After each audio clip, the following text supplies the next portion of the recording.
We are keeping it in the family with our guest today. 4 months ago, Coleen's brother Brian came to see us to share some news he had received on his health. I had a urinary problem, which means I was weeing too much. Yeah.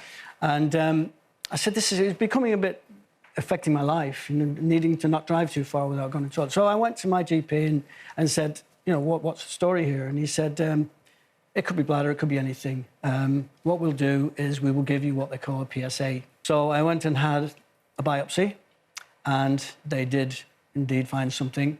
And I went to see the urologist, and he said, we have found something. And I immediately went, as we all probably would, I said, I've got cancer. And he said, yeah, you've got cancer. And he just said, look, you know, we don't need tears here now. It's treatable and it's curable. Well, he is back with an update. Please welcome Coleen's big brother, Brian. Hello. Thank you.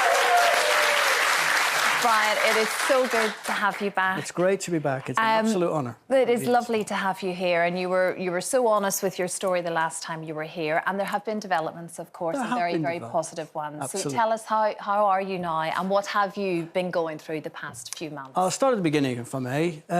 So I had the operation, which is, I'm going to get this name out if it kills me. It's called a RALP. That's an acronym for the operation, which means it's a robotically assisted laparoscopic prostate ectomy. Oh, wow. Yeah, very good. So, been up all night. And what it means is the robot does my cancer, to make a long story short, my cancer was encased within the prostate gland. And they found I had a clean bill of health, and so they offered me a radical operation, which drew the whole cancer out with the prostate all at once. So I was basically in the hospital for about 18 hours. And I was back, and I got the all clear the last Tuesday from my surgeon that the cancer is completely gone and my bloods are back to normal. Fantastic.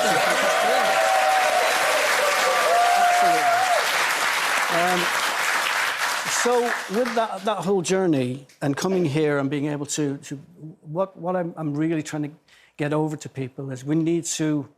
Because this can happen to anybody. I'm not special, or I was very lucky, in fact.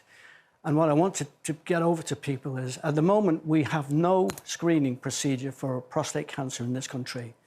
And I just can't believe it, because 13,000 men a year are dying from prostate cancer for no reason, because they just haven't been taught about it, and there's no screening, regular screening. Just like, I guess, you ladies have your smear tests, you have a notification, bowel cancer comes through the post, nothing for prostate cancer. And I'm informed with the meetings I've had that there's no plans to have it as yet.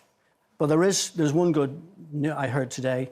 There is some tremendous research going on, but that takes time, and cancer, nobody waits around for cancer.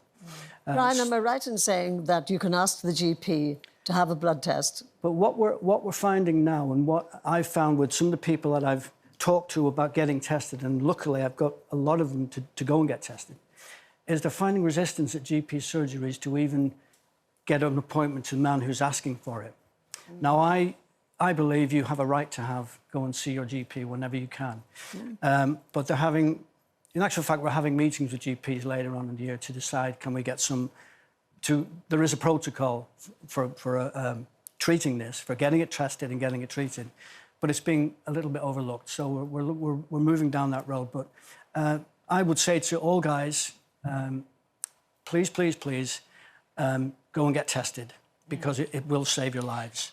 And also, for anyone out there who's been tested and been diagnosed, who's now waiting for the operation, I was quite astounded how quick your recovery was from it, really. Absolutely. I mean, I was very lucky. Again, I'm not here to preach to anybody or say. I was very lucky that the cancer was encased in the gland.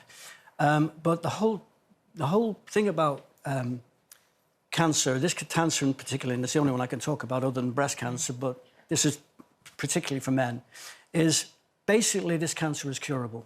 In most cases, if they can get it early enough, which makes it all the more important to get men. They start giving men notification after 50 that you need to have a test. And I think that's way too late.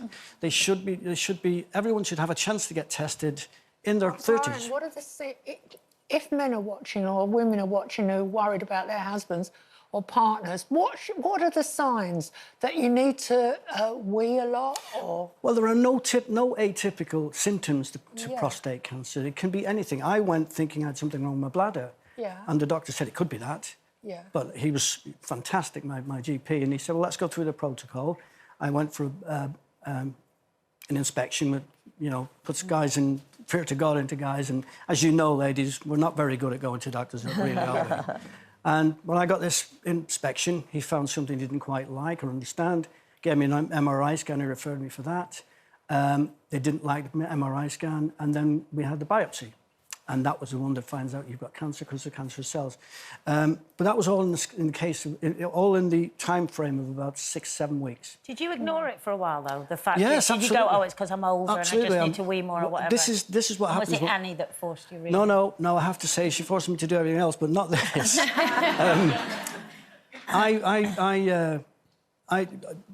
You go into a pub and talk to guys about, I'm peeing a lot and all that, and they go, oh, you've just got a dodgy bladder, and because that's the nature of the thing. And that's the great thing from being able to do this, because you ladies can have an amazing effect on this because you're the ones who will nudge a guy and say, come on. Especially if he gets a letter through the post, you can say, there's your letter, go and get it, I'll come with you. Because we're not very good at it, it's as simple as that. But there are lots of different treatments now, Brian, as well, aren't there? There are. Mine was prostate. a radical operation, as I've said. There is radiotherapy, which is five courses, 5 weeks, 7 days a week of radio. Brachy treatment as well. And then hormonal treatment as well. Hormonal treatment. Which, in one friend of mine, he's got to have hormonal treatment next 2 years, but it's having some very, very bad side effects. And that's what I want to say as well. I'm not saying that this is a magic bullet that I've got that's out there. I luckily had a clean bill of health.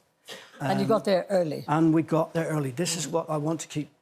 And we're working with Prostate Cancer UK. I'm speaking at a meeting in the Northwest. About cancer in general, and I'm going to be telling you about, and again, we're going to be pressing home the message that this is curable. This is exactly it, and that initiative, it's not an invasive test, it's actually a blood test. It's a blood test, basically, it's in your arm. 3. You have 3 over a 3-week period. Yeah. And then my PSA was 7. And it's no point going sort of too technical. It's what measures the cancer cells in your blood. And mine was 7, and the normal was 4. But people go up to 10, 15, and it never comes as prostate. But we want to start saying, if a guy goes in and he's slightly over 4, just put him through the protocol. And we're having these meetings with GPs. We're going to have them at our meetings, and find out where we are with that. Are they doing this or are they not doing that? Because I could have gone, and the guy, he did give me some tablets for Selonefacin for going to the toilet too much. But he said off his own back, no, we'll go through, give me a test, PSA test. You had one in 2017, but in those kind of time periods, they grow. Yeah, Cancers grow. Well, and if you look at one guy in particular, sorry, Christine, the greatest Olympian probably we've all, ever seen, Chris Hoy, he went to hospital with a pain in his shoulder, and it was all linked to metastasizing prostate cancer, and he didn't know anything about it. And if you ask guys in general that I know, since I had my journey, they go, and what's all this prostate? What's it about? How do I, and that's wrong. We should be giving them awareness at all the time. It is awareness online, but again, guys don't particularly go online that much. We all need to be having the conversation, like you say. Absolutely. It's not just men, it's all of us together collectively need to know exactly that. And it doesn't have to be any symptoms at all, like we say. You may have, like you did, but if there are any concerns at all, we have to get to the GP. We have to roll out this screening programme at some point. Like you say, you're a testament, Brian, to catching this early. And here you are, thankfully, doing so well. All clear, looking great. Thank you, except for... It's a delight, as always. We love having you all. Thank you so much, Brian.